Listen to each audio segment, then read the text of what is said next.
Well, hey everybody! Surprise! Ah, Surprise! I Surprise! thought the theme song was gonna start. Oh crap! Wait, shoot! You're right. I totally forgot. Wait! You're right. I totally forgot. I forgot.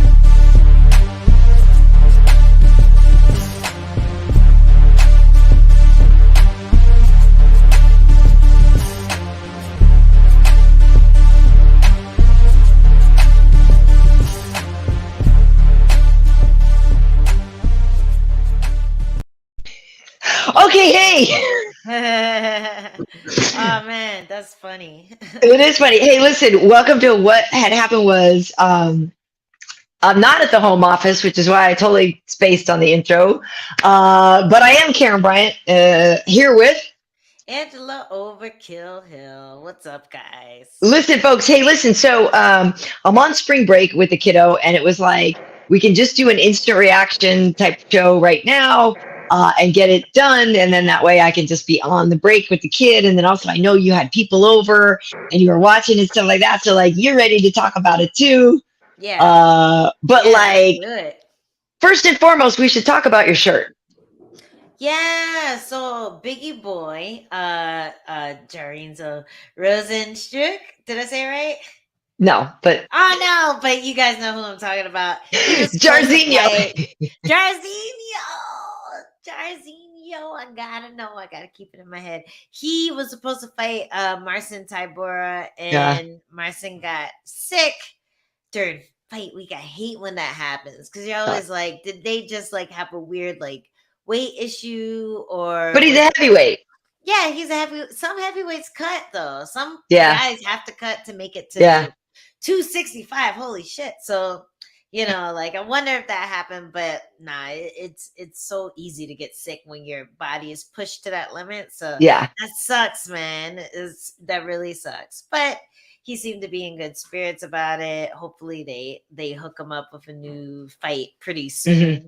So he doesn't waste all that conditioning and game planning and all that stuff. So sad for you, Biggie Boy, but thank you for the shirt and go and watch our episode 2 episodes ago, I believe. Yeah. And we got to talk to him before his fight camp so you can get to know him a little bit.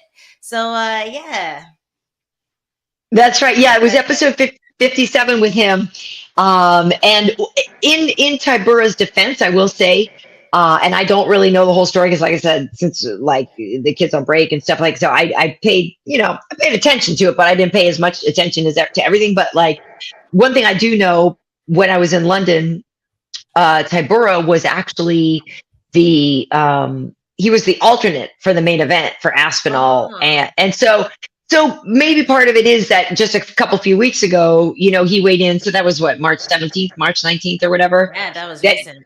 Right. So maybe that had something to do with it. If with his body, being worn out, it might, and the travel and the this and that, Mhm. yeah. And that's a long camp too, to be like Yeah. going, and then having to jump right back on going the next week for the last 4 weeks. Yeah. It feels like something like that. That's Yeah. crazy. Yeah. Yeah. So, Yeah. well, yeah, it's poor Marcin. Hopefully he Yeah. heals up and starts feeling better soon. I hope so. But I'm curious what your take is on the night because, I feel like for me personally, I was most interested in seeing Chimaev Burns and Aljamain. Yeah. So it was sort of like the main event was, I don't want to say it wasn't an afterthought, and it wasn't. I felt like there was going to be less drama with that. Like I felt more certain of Volkanovski's win, and then it ended up being kind of what I expected to see. But the other fights to me were going to be much more dramatic. You thought they were going to be dramatic and they weren't, or? No, I'm saying the other ones I thought were going to be more dramatic, and they were. I'm saying the Volkanovski one kind of played out like like that one was just sort of like, I guess my point is just I feel like we need to spend less time on that one because the other ones had like more drama and more like whole like it's just a lot more writing. Yeah, more depth. Yeah, it was really sad watching that. Not sad, but you could just see the levels of just martial artistry between Volkanovski and Korean Zombie. So yeah, that was really hard to watch, and there was a great stoppage by Herb Dean. So Yeah. thanks, Herb Dean, got in there right when just when you've seen enough, and I think everyone was on the same page with that, like last 1-2 that landed. But the other two, there was a lot of drama, a lot of debating online. Like those were really dramatic, great fights. And which fight got fight of the night? Because I was thinking it would be Chimaev Burns, but which one do you know? That's a good question. I would have assumed that one as well. But there was a couple. There was one I felt like was really crazy too in the prelims. I didn't see everything on the prelims, but I mean, well, listen, I thought Rocky and Aspen had a great fight on the prelims. Yeah, that was a really good fight. Yeah. I was really happy for Rocky there. Hey guys, if you want to check out our last episode, that's what right. happened was 58. We interviewed Rocky, and she was in great spirits before her fight. And I really felt like just going in there calm and confident, like you could see it on her face. Like if you were on the fence on who's going to take that fight and you listen to the interview, then you'd be like, yo, I think Rocky's got this. Rocky's you know got what I mean? Like you felt that, right?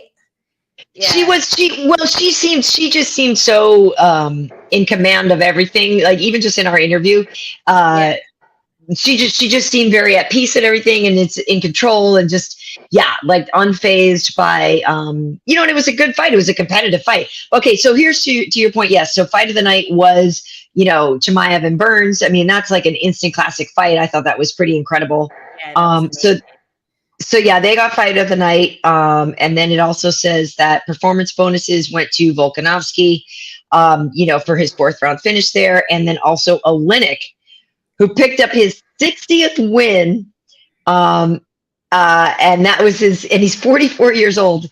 So he picked up his 60th win. And I will say that was something that I really loved. I don't know if you saw that afterwards, like it was either the UFC account or ESPN MMA account. Somebody had put out after the fight, they were backstage, and the dude's like, show me how you just choked me out. And so Oleinik's like walking him through it. And I love that because Jared, you could just tell that Jared's sitting there, he's like, dude, you got me on that thing. And it was actually really cool to see, the no hard feelings thing, and to see Oleinik like literally walking him through what he did while they're standing there. And I don't know, I thought that was pretty cool. That's awesome. Yeah, but so I don't know what you want to start with. I mean, to me, like we just said, Volk got a performance bonus. I think the Volk fight just kind of is what we expected. He's a very commanding champ, and I think at this point, if you don't put respect on his name, like you're the a-hole, not him. Like you gotta. I think people were real salty that he beat a lot of their favorite people, and when he beat Max, and everybody just got mad. But like, Volk's great though. He really is great. He's a real personable guy, a very nice guy. There's no reason not to like him. But a lot of people hate our good friend Aljamain. And I'm not gonna lie.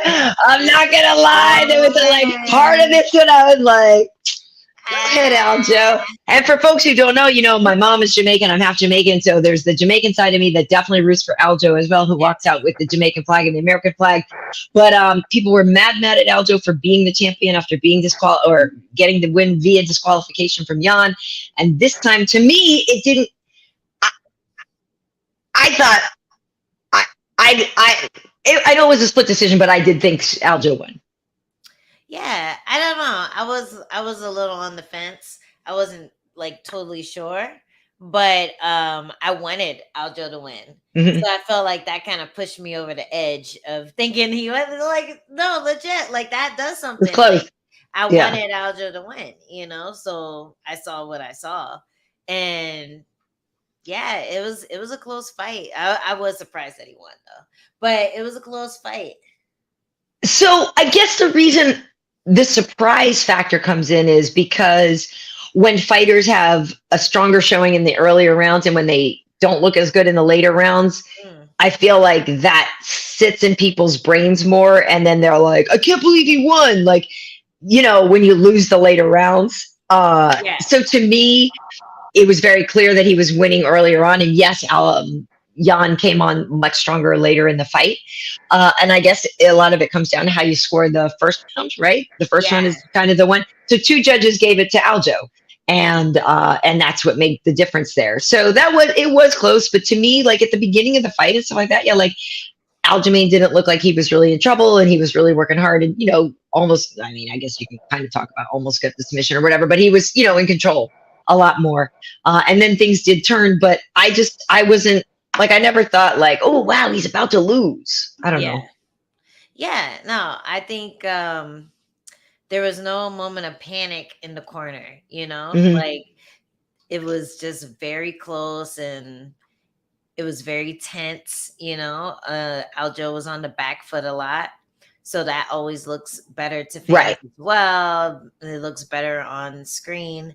So yeah, there's a lot of like factors that are just kind of arbitrary to the judges, like some people judge cage control, some people judge right. like I don't know. So I mean, people were saying that round 2 could have been 10-8, you know what I mean? So I think it's like the Max Holloway and Volkanovski thing where you remember either close rounds or a round where the person who lost was dominant. You know what I mean? Right. Like the close rounds, Volkanovski got the edge, but then Max had 2 dominant rounds. And that's where a lot of that is like kind of confusing too, because it's like, shouldn't a dominant round that isn't a 10-8 be worth more than a close round? That's a 10, right. That's a 10-9. You know what I mean? Right. So yeah, it's just one of those weird things where it's just like, what part are you looking at the most? Right. Well, listen, Big Dog is saying that they thought Aljo won. Okay. Yeah. Okay. And so we'll get into some of these other fights because well, thank you, Omega. This is vacation hair. This is scootering around town hair. This is the IDGAF hair. So thanks. I'm glad you're appreciating it. Yeah. Running Renee or Running Rini is happy for Aljo. Yeah. So yeah. So. I think that is what you're thinking too, because I remember looking at it too, going, yeah, well, Jan's in the center of the octagon and Jan is doing this, and there was a lot of times where, and maybe it's just sort of even just his like body language of he always looks like ready to go, right? Like even when Jan is in a bad position, he doesn't look like, oh no, I'm in a bad position. Like he just he doesn't have that. He has great composure. So I could see, look, it was close.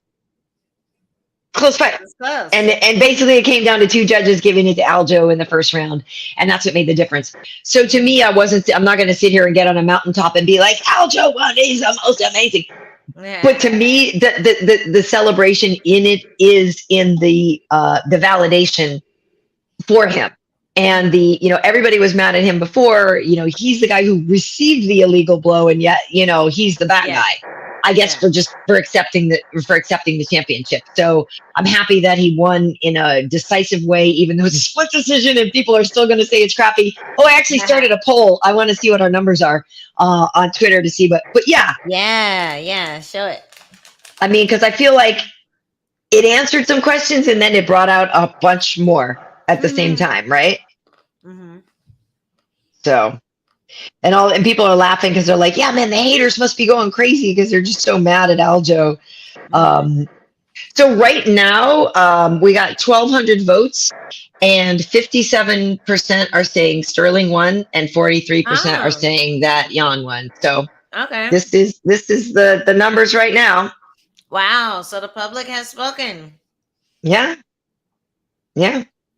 For anyway, the instant reaction is people are agreeing with it. So, but it really, and everybody's saying the same thing, what we were just saying, like it really comes down to that first round and what you saw in that first round. So, No, it was cool to watch though. That was definitely an interesting fight.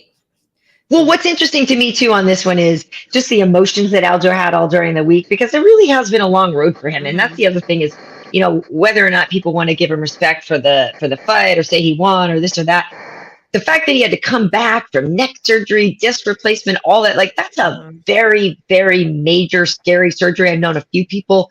Weidman had the neck surgery. Alan Joban, my buddy, had the neck surgery. I remember Alan was calling Weidman about the surgery. I think Alan talked to Aljo. Like all these people who have had the neck injury have all spoken to each other because there's a few different approaches to fixing it, and they're all kind of scary, you know? So I think anybody who comes back from a neck injury and even wins a fight should get an award. But to come back and fight somebody as tough as Jan, retain your title, good for Aljo. Yeah, good for him. And just the amount of abuse that he's been getting too. You know, like it's one thing to get it from the person you're gonna fight, but to get it from an entire country, you know, since he won the belt, that has to be such a great feeling. Like they showed that that clip of Aljo getting emotional on the scale before he weighed in. And, you know, like I felt that because like that was a long journey from the recovery, from all the naysayers, from all the haters, everyone just telling him he's trash when, you know, he probably already is thinking that because of the way that he won his belt. But like, you don't want other people saying it to you every day, you know, like you don't need that to push yourself. Maybe it helped him, you know, maybe it helped him get to that point and stay diligent with his rehab and, you know, working on new tricks and just being sneakier and more explosive with the shots. Like maybe hearing that hate for a full year and a half helped get up in the morning every day and work on that shit that he needed to work on. But like, man, he looks so improved tonight. Like that's the biggest takeaway, I feel like. And if you're thinking of Aljo as a champ and you believe in that, if you got to beat the champ, you got to beat the champ rule, then Aljo definitely won. You know what I mean? He definitely won. So I thought it was interesting that that they said, and now. I know. Instead of and still. You know, because then when he said and now undisputed, and I guess it's because before it was that weird interim-y thing, and then it was that's why. Never mind. Yeah, conspiracy debunked. But I was like, what did that mean? Yeah, at first when he said that too, I kind of hiccuped for a second, but then I was thinking of like I forgot that was an interim. Those interims keep sneaking up on me. And meanwhile, then TJ Dillashaw tweeted out like, yeah, let's go, come and get some. So maybe we'll see TJ and Aljo. You know, maybe we'll see that. This person was saying it was pretty weird. Kai Knight 87 or Knight 87 saying pretty weird hearing the pro Russia chants in the crowd. That is one thing that is weird, right? Because Aljo was the bad guy for so long, but at the same time, right now, quote unquote, Russia is like the worldwide bad guy. So that is kind of interesting. Yeah. Omega saying my room is dope. I'm in a hotel, so this isn't really much. But yeah, thanks. Nice room, Karyn. Thanks. But this person said it wasn't surprising about the chance because it was Florida. So you know, you gotta. It's funny. That is funny. So listen. So this person, Rick Rocker, saying they're the Figueiredo and Moreno of their division, that they got to run it back. Do you think we'll see a trilogy? Yeah, for sure. I'm wondering if Aljo's gonna let it happen immediately or just wait a few years. But I wouldn't. If I were him, I wouldn't. I think we're gonna see a trilogy for sure. Like I think Jan is a friggin' boogeyman. You know, like anyone in his division that gets matched against him, just plan on not making that win money because that's crazy. Like he's crazy. He's so good. So I feel like if he gets a win or two, he could be fighting for the title again. Yeah. And Aljo will probably dominate whoever he fights next to. I mean, who do you see Aljo fighting next if it's not Jan? Well, right. I mean, I guess it would be if it's DJ, right? If he's at 35 there. Because, you know, Aljo already beat Sandhagen. Who was it? Who just beat Marlon the other day? Mariah? who is it that's on his way up to? I'm blanking now. But yes, I agree with you that there's going to be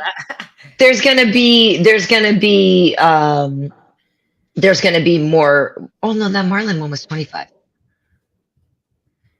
That was 25. Was it? I think it was 25, wasn't it? Okay. No, because he fought Corey, but then he had to go down away. I'm confused and I'm on vacation. You're confusing me.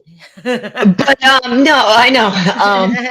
Well, what like is it? I mean, because where's Dominic? You know what I mean? Dominic's not at the time. So yeah, Song Yadong. That's right, Peter. Thank you, Peter. I was like, I know. I'm like, somebody just beat. Yeah, and I love me some Song Yadong. So, yeah. I mean, look at he could fight Aldo. I know, I do, but I can't remember his name right now because, like I said, I'm on vacation. But I do know, but Song Yadong is great. But yeah, he's the one who beat. Yeah, he's funny. No, I've known that kid for a long time. Yeah, you're being silly. So yeah, so listen, so that was, but that was exciting and good for Aljo. There's a lot of people here. The other fight that well, this person's saying, JR, what do you think? Okay, this is what I want to ask you about. So this JR saying, what do you guys think of Dana saying he thought the judges got it wrong, that Jan should have won? So somebody I did see on Twitter, they were like, ooh, look at Dana's expression or something where he didn't look happy, allegedly, or whatever, that Aljo won. Someone said that, in our little group too. That looked like he was like, yeah, he didn't think he won. I feel like Dana's always pretty honest. Like, yeah, I mean, I mean, yeah, I don't know. Look, a split decision fight is gonna always cause a lot of like, and I mean, him saying that makes people buy in to the idea of a third fight. You know what I mean? That makes people buy into that idea. True. They can have like the video clip. I thought Jan won the fight. Like that's Dana White. You're right, because it could be. Yeah. No, you're right. You're right. Yeah. I thought Jan won the fight, and then it does the music, and it's like Jan thought that he won the fight. Like they're building that whole thing. Well, Joseph Boza is saying the people that are screaming that Aljo won, and I guess they mean in anger, is because they're the ones who believe the narrative that Jan's been saying for almost 14 months that Sterling's a coward. Like at this point, yeah, like, whether or not you like the dude or not, like you have to just be like, well, good job. Like you just gotta be like, good job. They both did a really good job. Like you can't take anything away. The last time Aljamain fought Jan, it was not a good job, like he learned a lot in that match and tweaked his game and really made it a lot more effective. Like that's the biggest takeaway from this fight is that he is able to adapt and conquer. And that means that he'll probably keep the belt until him and Jan meet again. Whether it's immediate or they both have other matches. Yeah, they're going to fight again. Yeah, I definitely think they'll meet again as well. And like you said, Jan is too good to not stay in that conversation for a really long time. The dude is going to be in there for a really, really, really long time. Okay, so here's the thing. So my thing was, I was most excited, really, to be honest with you, like the most excited to see Chimaev and Burns. Yeah. And the reason I was so excited to see it was because it wasn't like I had a dog in the fight. I just wanted there's the one storyline of Chimaev being this wrecking machine, right? This smashing machine. And to me, like, it's fun to see people who are amazing at what they do, right? So to me, it's like the excitement of, is he really going to smash everybody? Like, is he the guy? Like, especially so there's excitement. Gilbert Burns, like, right. So if he can do it to Gilbert, that's going to be insane. Yeah. So on the one hand, I was like interested to see if this guy could really be what he is purported to be. And then on the flip side of it, it's like, well, there's our boy Gilbert, though. Like, this is a former title challenger. This is a tough dude. This is a guy that never says no. He doesn't back down. He's small for the class. He does more than he should. Like, he's like overachieved in certain ways, and like, and why wouldn't you like Gilbert? And the fact that he took him all the way that, like, so after it went even a couple of minutes, I was just like, holy crap, like, look at Gilbert doing this. And then Gilbert's landing Yeah. things, Gilbert's hurting him, Gilbert's doing all kinds of stuff. And even though he didn't win, obviously I know you guys as fighters only want the real victory, but I still think there's a massive victory in what Gilbert did today. Yeah, for sure. Especially because Dana said he's gonna pay him his win bonus too. Oh, did he? I'm like, ahem. Where was this generosity in December?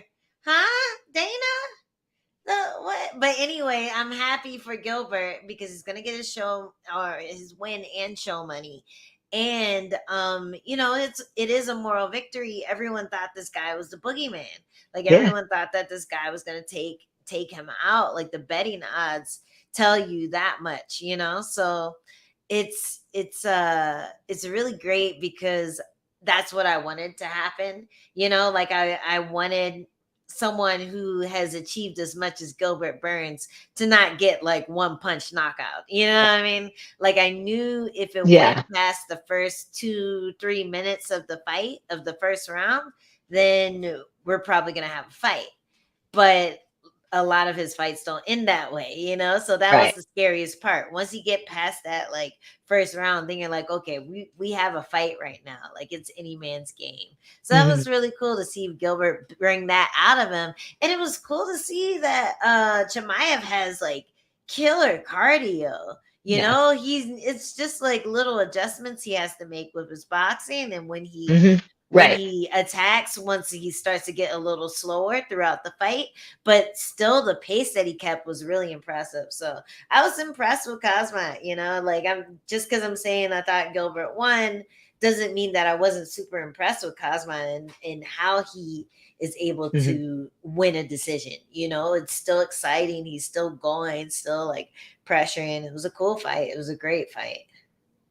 So you thought Gilbert won, huh? I did. I thought it was second and third, but I wasn't like, jumping like crazy about it. Like the third was super close. It depends on like how heavy you score those last two like 1-2s that Gilbert landed. But yeah, I thought it was close. Yeah. It was close. It was close and it was very competitive. But I do think there were points later in that round than when it did start to seem, and Chimaev did finish stronger, that it's like there was a whole thing to me where Chimaev, there was a part where he lulled for sure, where Gilbert like was putting it on him, and I was like, oh, here we go, Gilbert. And then Chimaev kind of like regrouped, and like you said, like his cardio is good, and he kind of dug it out. And at the end, like he had Gilbert up against and I was just like, a couple times I was like, oh, a couple body shots here and he might end him, but he didn't. He didn't. I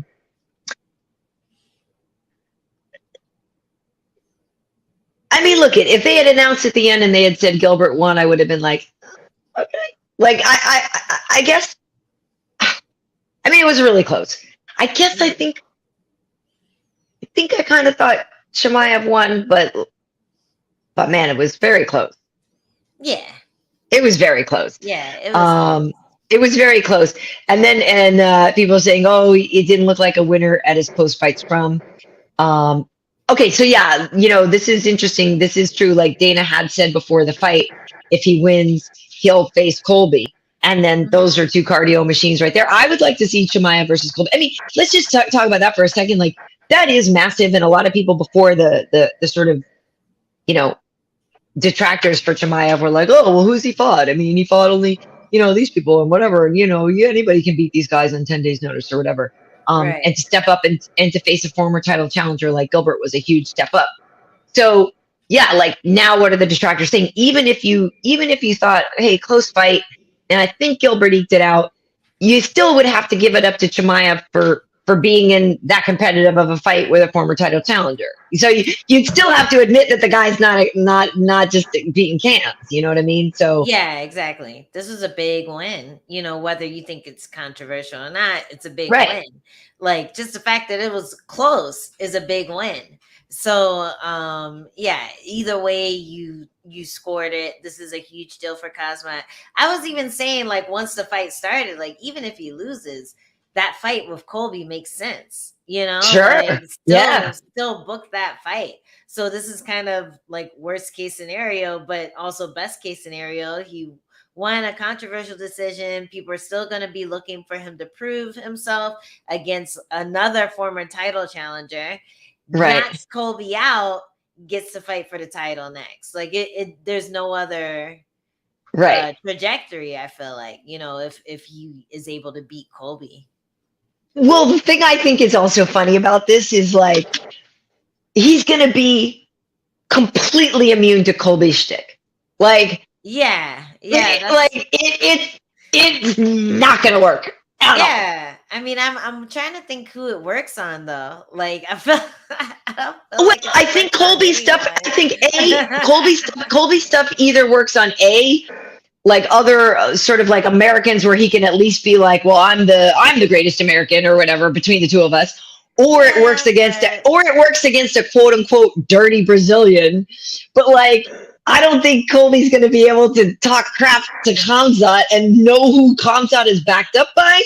I don't think you want to talk crap about that dude. And then it's just like also the language barrier, the this and that. Like I think Khamzat will be like, no matter what he says, he's like, I smash you. Like what do you? I just so I guess my point on this will be interesting to me because to me that's a tough fight for Colby because the mental warfare is not going to work at all. Mm-hmm.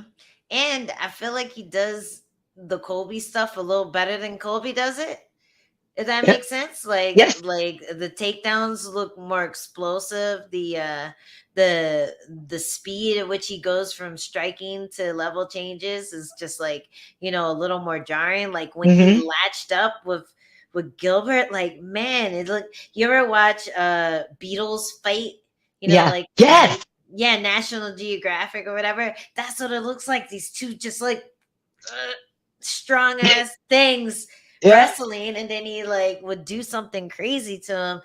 Khamzat looks strong as fuck, you know. Like so, this is that's a fight, man. That's definitely because I will say, and it's funny.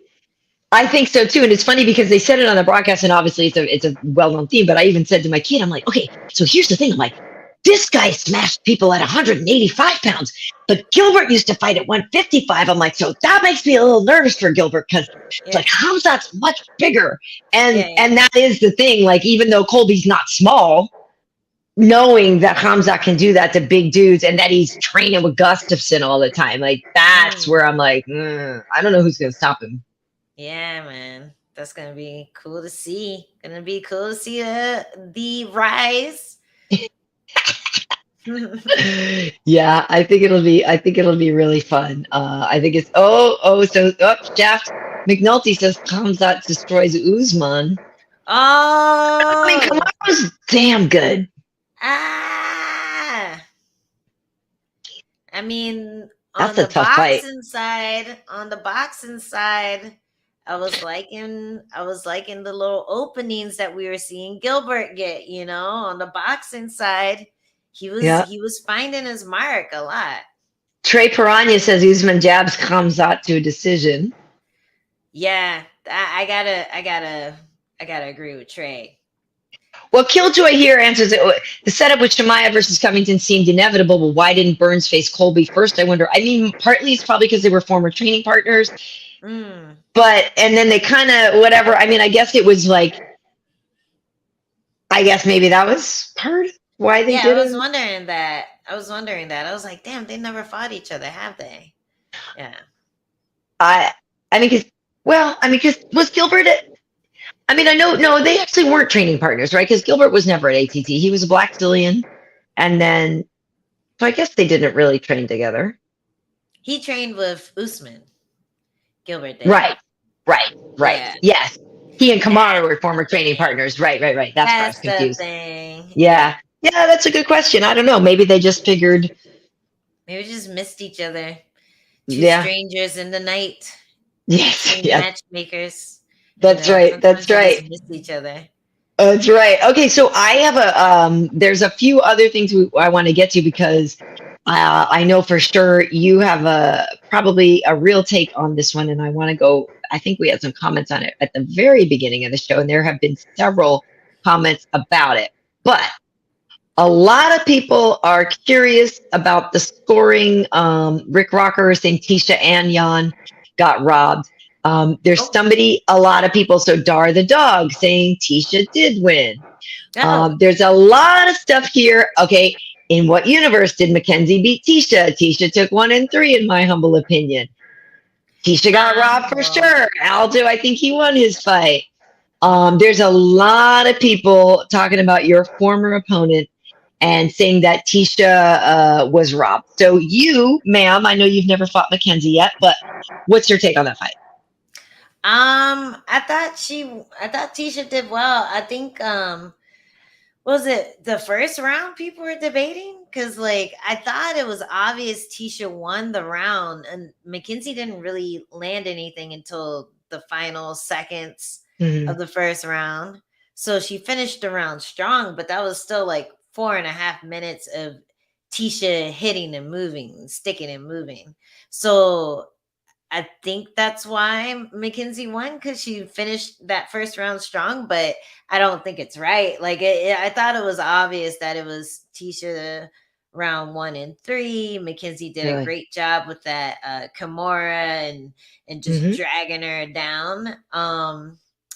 Third round was close, but yeah, it just felt like Tisha was landing more often, and I don't feel like Tisha's shots do anything. Like Tisha's punches and kicks do nothing damage wise. Like every now and then she'll land like something as a person's coming in.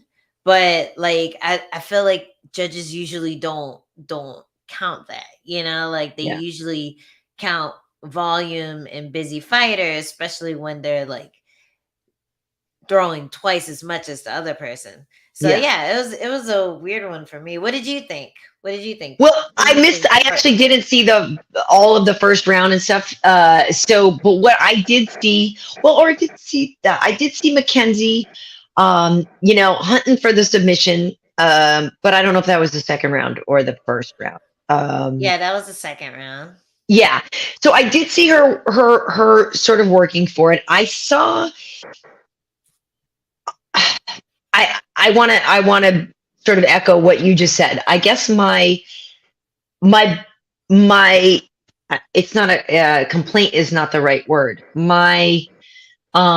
I think Tisha needs to do, and it's kind of like how everybody that comes on our show, you're like, how do you get the finish? How do you get the finish? I do think that is something that Tisha needs to work on, is like the damage thing, like you were just saying. So I never walk away from a fight of hers going, man, she just touched that girl up. It's Yeah. like she can be really active. She can be landing stuff. She can be technical. She can be doing a lot of things right. But I never feel like she's like hurting the opponent and making those impactful things where you're like, oh, snap. Did you just see that part? Yeah. Whereas in this fight, and as in general, Makenzie is a quote unquote finisher, right? And so I think, you can't divulge. You can't divest yourself from the knowledge people have coming into things. And if a judge in their brain is like, well, this girl finishes fights and this girl scores points. And like, I don't know, man, maybe they just see Makenzie looking for finishes and looking like she's trying to end something.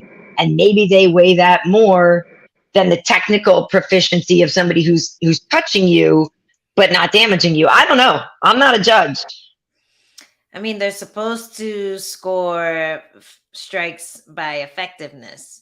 So if someone's landing 40 punches and they do nothing, and then the other person lands 4 punches and they wobble them and drop them, Yeah. then they're supposed to score it for the person who threw 4 punches.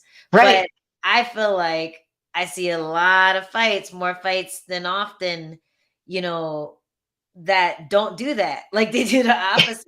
They're all reading a different playbook. I feel like the judges in MMA, and would be nice to know exactly how a judge is going to score it, like before you get in there, because then you'd know, okay, well, they're going to score volume, so I'm going to throw Right. volume. Oh, they only score this, they only What do score you think? wrestling. Jeff Atwood saying open scoring needs to happen. Fighters need to speak up about this issue.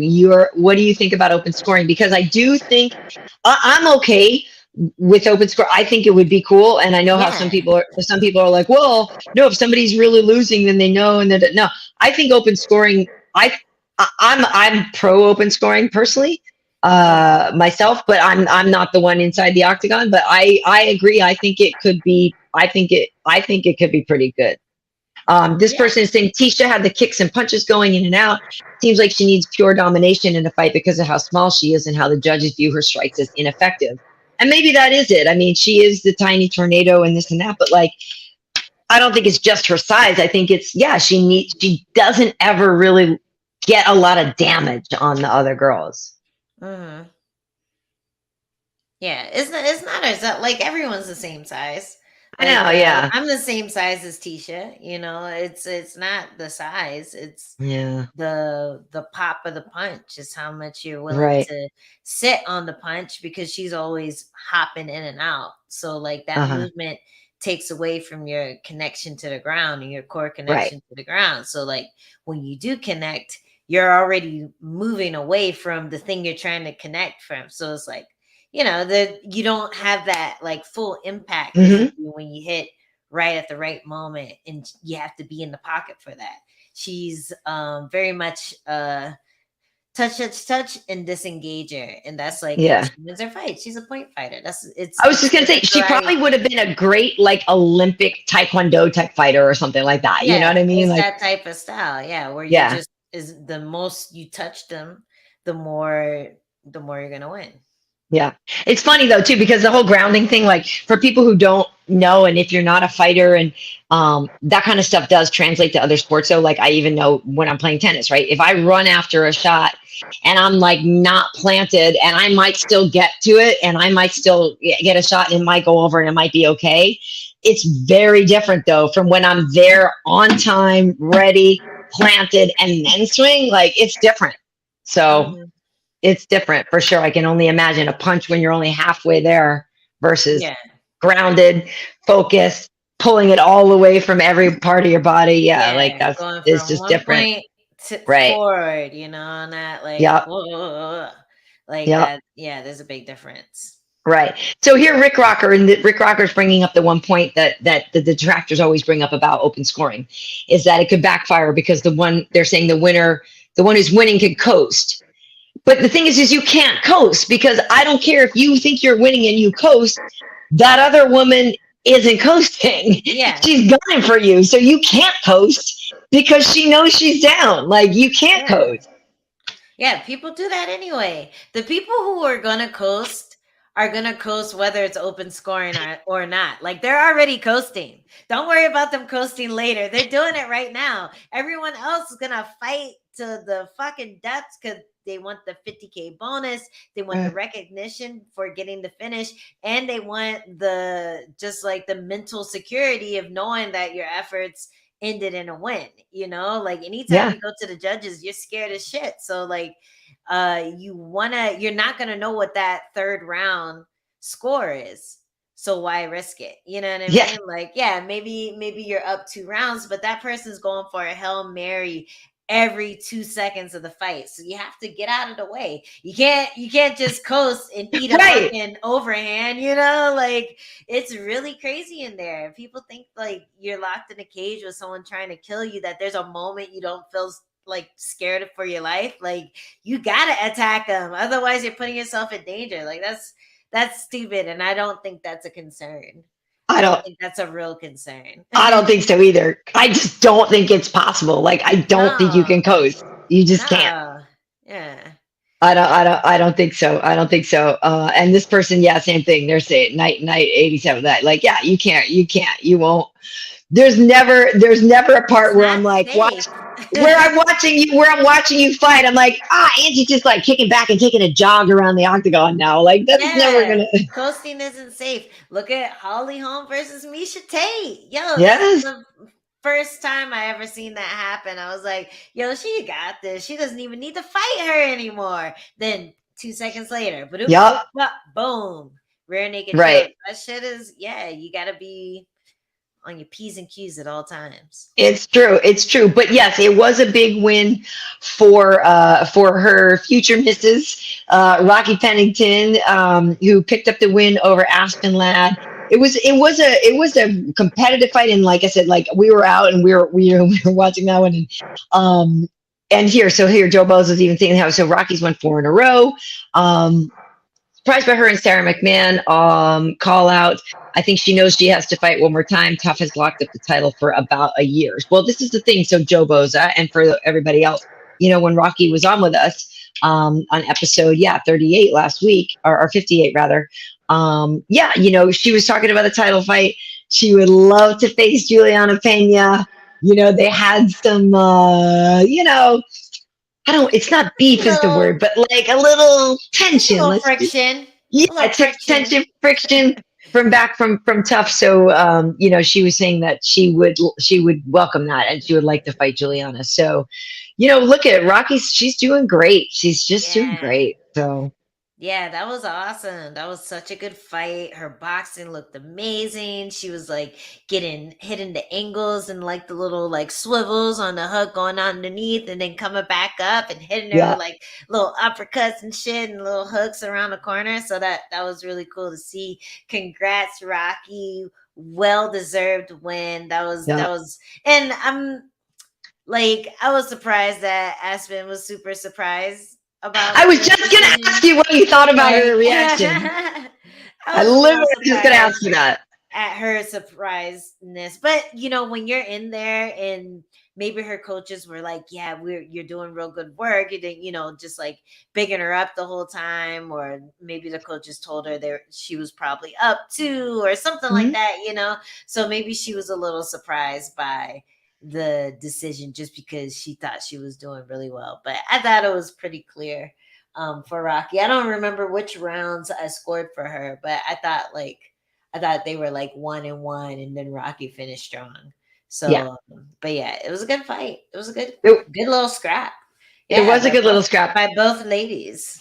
And listen, Aspen still has so much time. She still has so much time. So I'm not even worried about her. And I love that she, made weight this time without drama. And so to me, it's just going to be another great step in her maturity, her evolution.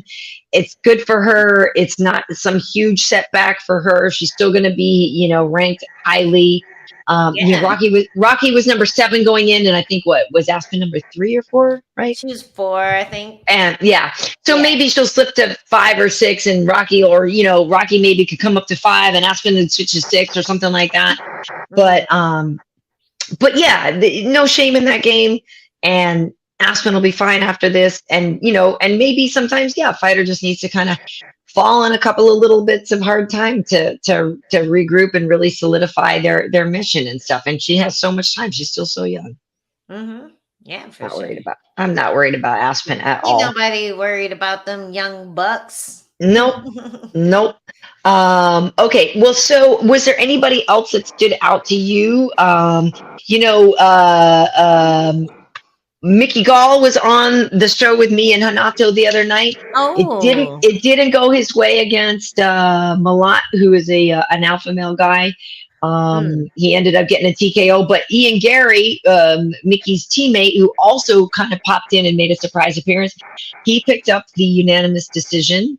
In the feature prelim there. I didn't get to see the Madsen fight. Unfortunately, I do like Mark Madsen, but I know he kept he's still undefeated. So I it was good for him, but I'm not sure what I'm not sure. Stood out to me. Let me see. I actually trained with that that Piera Oh, Rodriguez yeah, girl. right. I didn't get to see that one. How was it? Yeah, I trained with her before. It was a good little back and forth fight. You know, Kay Hansen had her moments. But I think the weight cut fucked her up a little bit because she had like a really heavy grappling, like heavy wrestling, like takedown attempt round one. And then Uh-huh. round two, she started looking a little tired going for the same takedowns. Uh, And then La Fiera, she took Kay Hansen down and then realized she had a lot more energy on the ground than Kay did. So mm, it was a little Kay Hansen started off pretty strong and then La Fiera she picked up through the second and third and gutted out a nice little win, showed that she has skills everywhere. So it was a good fight. Good little cool. strawweight straw. Nice. Yeah. Cool. Well, yeah. Well, somebody had asked in the comments here, just like, does this mean there's no show tomorrow? Yeah, this means there's no show tomorrow Nope. because we're doing it now. Because yeah, like I said, I'm on break. I'm on break. I'm on spring Just break with. I'm on break. break with the kids. Break and Last McNulty, I sort of we were eating dinner and I was sort of like looking and not looking at this one, the Fluffy Hernandez fight though. But in general I like Fluffy. I just like that nickname a lot too. So I guess yeah, he was working hard. He was all over that kid. Oh He wait a was minute, did you hear this? Luke Thomas. Thomas was asked by BBC who he'd like to chill and party with, and his answer was you, Overkill Hill. Me? You and Luke, we were on that panel together at the fighter writer thing that time. Are you down with Luke? Are you guys buddies? Yeah, I mean, like I met him like for that second, but Yeah. I think he's cool. I think he's cool peoples. Yeah, that's Nice. awesome. Nice. Yay. That's the cool. right companies. That's cool. All right. Well, let's see. I'm not sure if there's any other questions here doing this, but AQ is just saying incredible main card. They are still buzzing. So yeah, it was fun. I mean, to me, to me, it was, it really was. I was just most curious about that Khamzat and Burns fight. I'm not gonna lie, that one and the Jan Sterling, because I just wanted to see, I just wanted to see a real fight between them, and I wanted something. I wanted it to go off without any sort of scandal or whatever. And I guess it being a split decision kind of is a little bit of a scandal, but I know I just wanted something decisive there. Either way, I just wanted it to be decisive, but now it just fuels it even more. I know. They should just like make Moreno go up and fight for the belt, and then Figueiredo go down and fight for or something. Or could you imagine Figueiredo Jan? Yo, that'd be fun. That would be amazing. We need some champ fights. We need some champ fights now, dude. Yo, I want to see Figueiredo versus Jan. Yeah, I wonder if I feel like Jan could make 125. Well, Figueiredo could definitely make 35 because he's had a hard time making 25. If anything, Figueiredo's going up. He could go up, but Jan doesn't have the belt. It would have to be for the champ. Yeah, but Figueiredo would have to go down. Can Jan drop 10 pounds of muscle? Because Jan is already yoked, and he's I don't think Jan can drop 10 pounds, but obviously Figueiredo can gain 10. He's pretty lean. Jan is already. Yeah, that's what I'm saying. I don't know where you would get it from. He's already very compact and he's not a big dude. I don't think he could lose. I don't think he could make 25. He could, but I think it'd be terrible. Yeah, catchweight 130. Ooh, there we go. But seriously, to see Figueiredo versus Jan, 130 for the middle flyweight. Dude, that's stupid. That fight would be stupid, right? Yeah. The bantam flyweight title. There we go. Yeah. Well, this person is saying that there was, too many decisions, but they're not going to hate because they all seem to be competitive. Oh. Yeah, I mean, that is the truth, right? Some fights have fun fight cards have more finishes. Yeah, sometimes it's like that. But what are you going to do? So it happens when you Don't watch Bellator. No.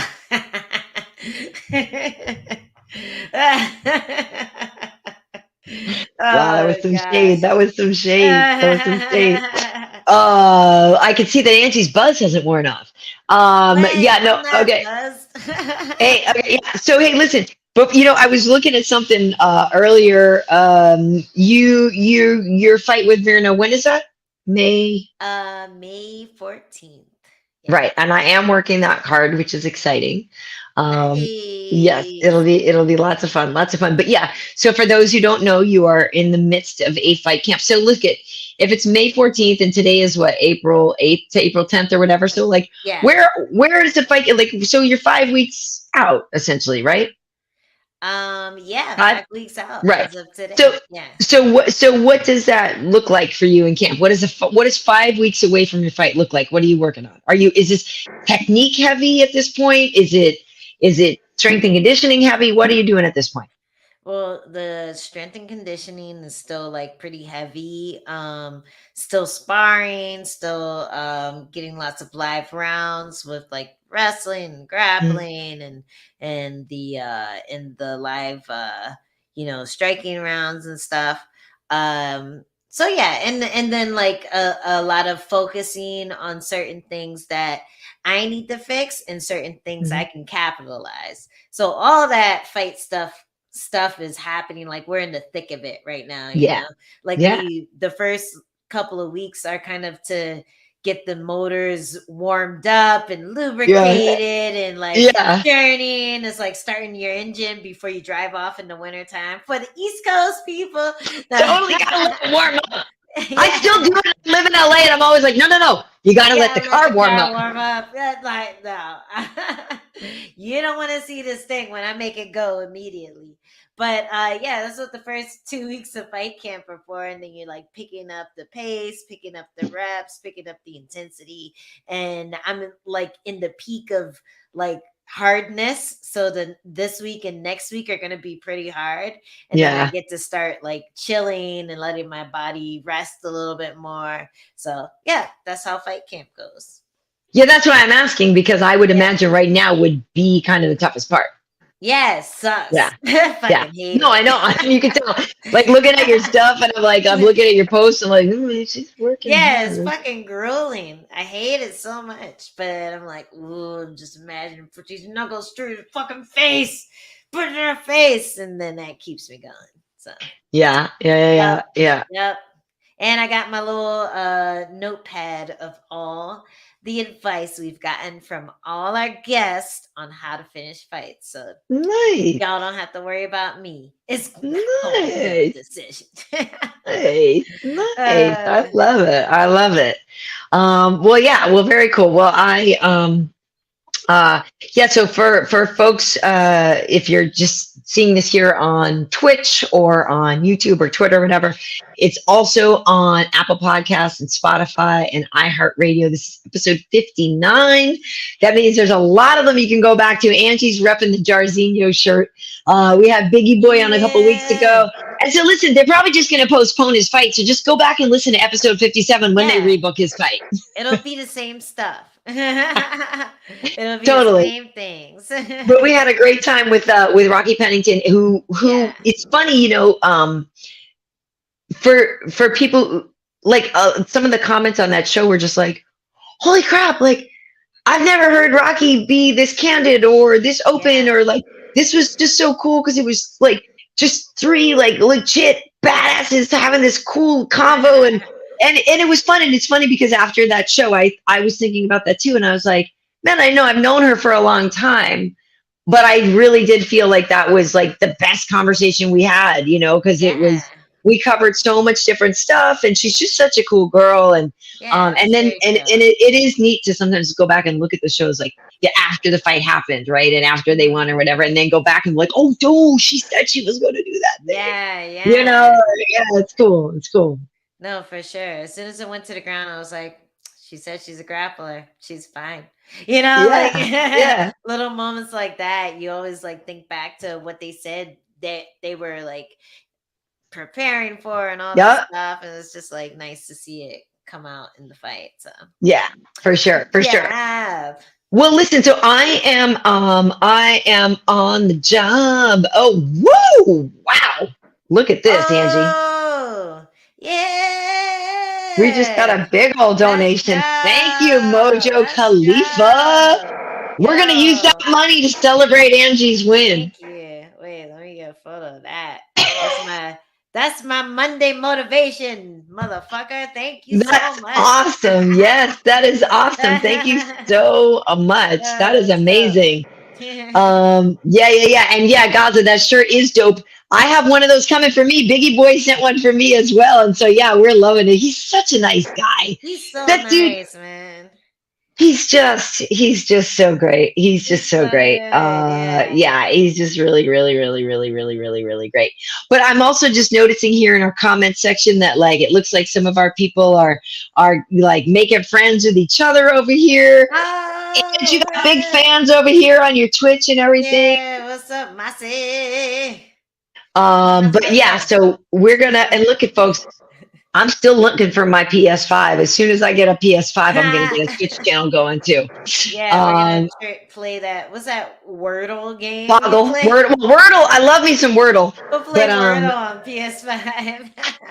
but yeah, no, meanwhile the kids over here laughing. But yeah, so I keep trying to buy one, but you know they're hard to find. Gotta get the good connects, man. I know. You know. But I will, yeah. But I'm working next weekend, which is our buddy Bilal is fighting Vicente Luque, and it's funny because Vicente was tweeting out. I did see he is all fired up about Dorino because you know those two are training partners for a long time and homies and stuff. And I really do, you know, it's so tough because obviously at the end of the day, like. Man, obviously Gilbert wanted that win, and when it is that close, and you know, I'm talking to you, like you know, you're the queen of knowing, like you're the top, just a little bit more.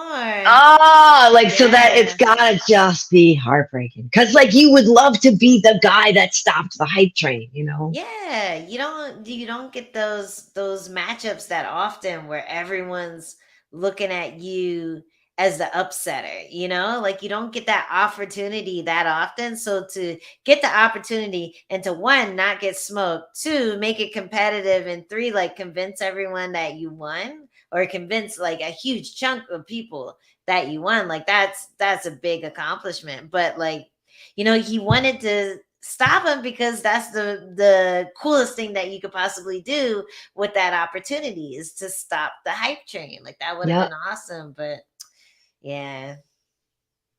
Instead, he just gave up the game plan. Yeah. I know. On the flip.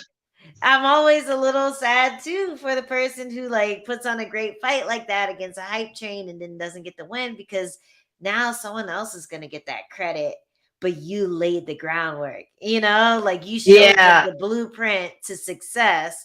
Just do this, but just tweak it a little bit. You know what I mean?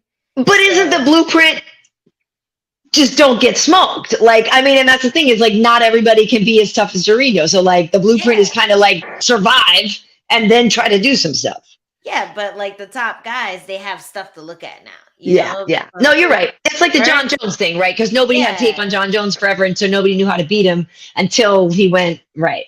Yeah, now the top guys, they have something to go off of. Burns did that for him, you know? Yeah. Like he might have had a better chance beating Kamaru Usman if he didn't fight Gilbert Burns first. You know what I mean? Right, like you're right. The boogeyman thing has kind of been debunked now. So now you see that there's chinks in the armor and you're like, aha, you know? So that's the only thing. That's why I feel for Burns, because he did that, but he probably won't get the credit, you know. So he should get some tribute from whoever beats Chimaev should put a little out for Gilbert. Yeah, like send them a check, send them like 5% or something. Right. Like give him a little piece of the pie. Devil's advocate, though, meanwhile, that also just showed Khamzat what he needs to work on. And so in my brain, I'm going, well, the next person that fights Khamzat, though, is really screwed. Yeah. Because now Khamzat just found out what his weaknesses are. Do you know what I mean? Yeah. No, it's a learning experience for everyone. You know, I wouldn't want to be the next guy to fight Khamzat. Yeah, for sure. But we haven't really seen But how that's he's Colby. evolved yet, you know. I guess that's Colby. Like we Hey, haven't seen him evolve. No, you're right. He just started off really fucking good. Right. So You're right. now that we see a little like setback, now this is the question: will he be better the next time he comes out, or will he be the same? You know what I mean? Because a lot of people just are the same, and they might win a couple more, but then they're gonna run into those same problems again. You know what I mean? He's going to be better. He doesn't strike me as the kind of guy that's going to be the same. If I'm, and listen, Colby is really, really good. That's going to be a tough fight. After that performance, I'm still picking Chimaev. Khamzat. Yeah, me too. That's what I'm saying. Yeah. As good as Colby is, Mm-hmm. I still would probably go with Chimaev. That's what I'm saying, because Chimaev is going to level up even more after this. Yeah. And that's tough. That's I tough. want to see Colby versus Burns. Billy Bichon is saying Colby easily beats Chimaev. Easily. Oh wow, Billy Bichon, please explain. Easily. Please. Easily. Who has Colby easily beaten in the past? What was his name? RDA? It was he controlled the whole fight, but was it easy? He made it look kind of easy. Okay. It was just the first time you'd seen RDA have trouble, if anything. I remember working that one and stuff, and I remember that. No, I mean, Colby was very much in command he has such volume, and he did wear Rafael out. He definitely did. He worked. But again, to me, it still wasn't easy though. That's what I'm saying. To me, it wasn't easy. It was commanding, but it wasn't easy. I still think Rafael gave him a lot of resistance. Is all I'm saying. I don't know that, and I've never. I guess that's my point. Who has Colby steamrolled? Nobody, right? Well, I thought that was a little bit of a steamroll. Maybe I'm only remembering the highlights though. That's the only one I could think of. Like the rest, he was very much in control of that fight. He was very much in control of that fight. But I guess again, to me, it's like when people complain about all these people, it's like, well, he didn't finish him. He didn't do this. He didn't do that. And I know this is the first time Chimaev didn't finish somebody, right? Yeah. And so it's that kind of thing. But look, that fight's going to be great. I hope I get to work it. Yeah. I mean, Colby versus Chimaev, I think will be a lot of fun. That will be a lot of fun. Yeah. Yeah. I can't wait to see the presser. I feel like, we won't have to deal with as much annoying shit. Because it's not going to matter. It's not going to work. They have no relationship. Yeah, they can't, it just isn't going to work. Right. So they have no history. They have no shared girlfriends. They have nobody sliding in their DMs. They have there's no former training partners. There's no beef. There's no nothing. There's no nothing. Yeah, exactly. I like that. I like that Colby way more. Yeah, exactly. Fight. All right, cool. Well, so like we said, we cranked up this episode now. So yes, we will not be doing this tomorrow. But this will live on Angie's Twitch and on my YouTube and on Twitter. So Angie, where can people find you on social media? You can find me at Instagram at Angie Overkill, Twitter at Angie Overkill, Overkill Hill on TikTok, and Sirius FM. Sirius XM, you do the thing. XM. I do thing on Fight Nation, so watch that at 9 a.m. Pacific Standard Time to 11. I was way better at this last week. I don't know what happened. Yeah, well, we weren't on this late. Sleepy. What happened was you're tired. Yeah. What happened was this is why I can't do festivities with you. I'm just like. I know you're always passed out. By the way, I can tell a quick story of the kid here. The kid is on spring break. I picked her up. I'm like, hey kid. I brought her home. She's like, yeah, I'm just gonna take a quick nap from 5 to. She's like, I'm gonna take a quick nap from 5:30 to 6:30 because spring break had just started. I saw her on Saturday morning. You know what I mean? I was like, I checked on her. I was like, hey baby, she's still asleep. I guess maybe we're gonna go. We're not going out. Are we gonna go out to dinner? We're not going out to dinner. Are we gonna?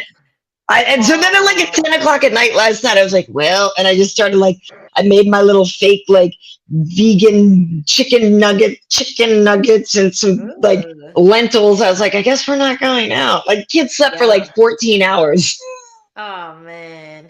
There's restaurants that stay open late. You could have gone and got something nice. No, literally she slept from like 5 o'clock on Friday night until this morning, Saturday morning. That's what I'm saying. Like she didn't get up. Like it was like, no, she's out. Like some kid was out. Yeah. Which is funny. But yeah, so I understand. So I understand your fatigue. Yeah. You're working your body hard all day. Okay, so listen, I do Tuesday night festivities on Tuesday. I'm not exactly sure who our guest is, but we'll figure out somebody on Tuesday. That's with Hanato.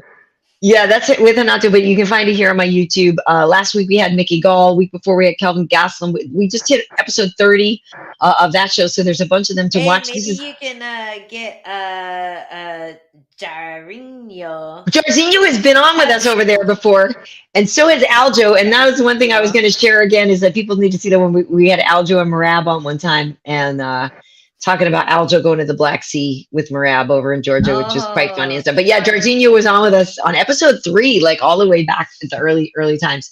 So people can check that out as well. But yeah, our show, What Had Happened Was, is also on Spotify, Apple Podcasts, and iHeartRadio. But yeah, some KB Heat on Instagram, Karyn Bryant on YouTube and Twitter, Karyn. Bryant as in Kobe, no relation, but may he rest in peace. We do appreciate all of you who hopped on with us. This was just like a surprise. Like, hi, we're here. But yeah, we really do appreciate you guys being with us. And here, Angie, if you forget, it's Jairzinho.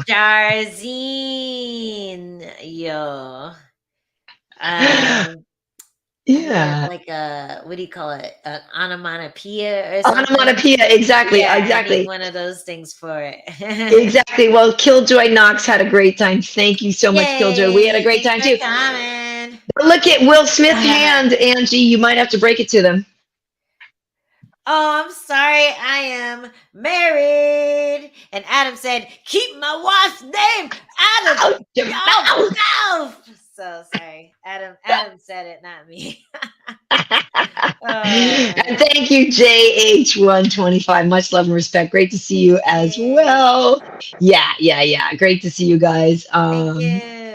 Yeah. So thank you so much. Thank you, Art Rios. We appreciate you. Appreciate you. And yeah, oh, look, here you go, Ange. Nothing but success from Monkey FPB. Awesome. But yeah, we really do appreciate it. So thank you so much for checking this out, and hit that subscribe button. Can people subscribe to you on Twitch? Oh yeah, subscribe on Twitch too, or follow or something. Follow and all that One good of them stuff. Things. That's right. Okay, no, since I kind of totally punted the opening, I'm not going to blow the outro though, right? Yeah. Ready? All right. Well, folks, thanks so much for joining us, and we'll see you next weekend.